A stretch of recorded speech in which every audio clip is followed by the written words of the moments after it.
Much obliged, Right Honorable Speaker. You can still give. Right Honorable Speaker, I would like to join Honorable you members, listen. and the House in paying tribute to our departed brother and comrade, the Honorable Ssegirinya. Right Honorable Speaker, I would like to extend my sympathies and from those of the people of Masaka to the family, the children,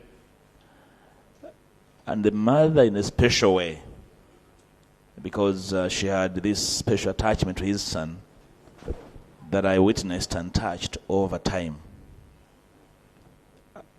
I thought, Right Honorable Speaker, I would say much here, but then on reflection, I thought not necessary anyway. I'm going to just make a few remarks in recognition of the legacy of this gentleman lying before us. We do not choose the time we bow out. It's not in our space. And I have been scanning through the commentary relating to his demise. And you could tell that there's not a single phrase or statement or word that would afford him a befitting epitaph. Probably his life has been a cocktail. It was a short life. We could not master exactly where his journey would end. But like I said, we don't choose when we bow out. He never chose this. I followed closely on behalf of Parliament. Then as leader of the opposition when he was arrested, I followed him and his brother, the Honorable Ssegirinya, through the challenges in prison, falling sick. Ssegirinya, I beg your pardon, Right Honorable Speaker.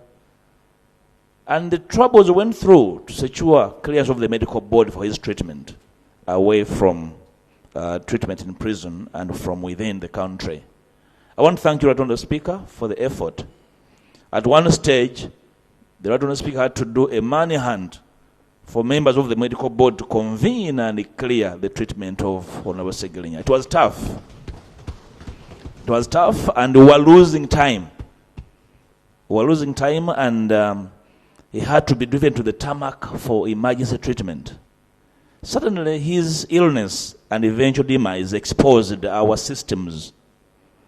The state system as being weak and porous, incapable of a coherent investigation to give a decent man justice, incapable of a decent prosecution.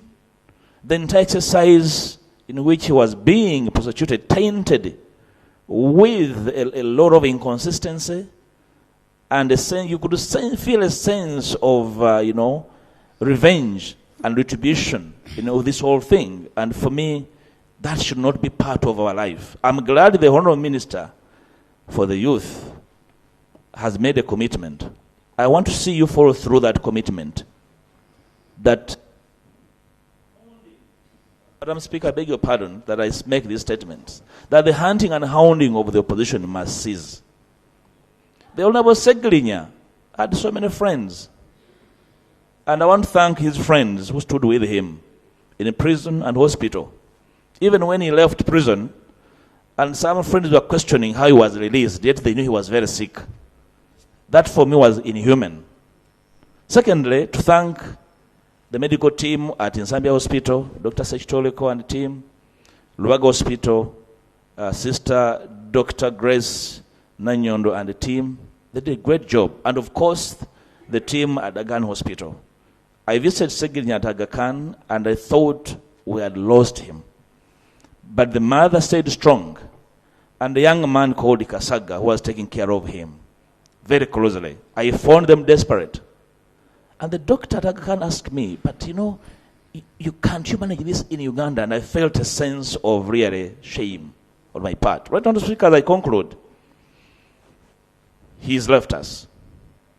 And his departure has exposed the pettiness, the callousness, the emptiness, the insensitivity of politics and politicians. Right on the speaker. And we need to learn from both sides of the house, right, Honourable Speaker? We need to appreciate that our sense of humanness should never disappear regardless of the disagreements that we find ourselves into. What became of our sense of humanity? What became of our Africanness? That with the suffering and the sick should never be exploited, should never be used for politicking, should never be used for, to milk politics and political space. Right, Honourable Speaker. Right, Honourable Speaker, while this man was suffering, I'm concluding, we're jostling for his position in Kawempe. What happened to us as politicians? As I was ill in hospital, and I made sure all those who are supposed to know get to know. They never visited. They were plotting for his position in Kawempe.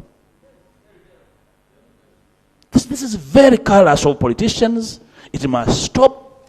We don't choose when we go. Our sense of sensitivity should never get away because one of us is suffering. We must feel for each other. And this I'm saying to both sides of the house. Right, Honourable Speaker. To the Honourable Ssegirinya, you fought your battle.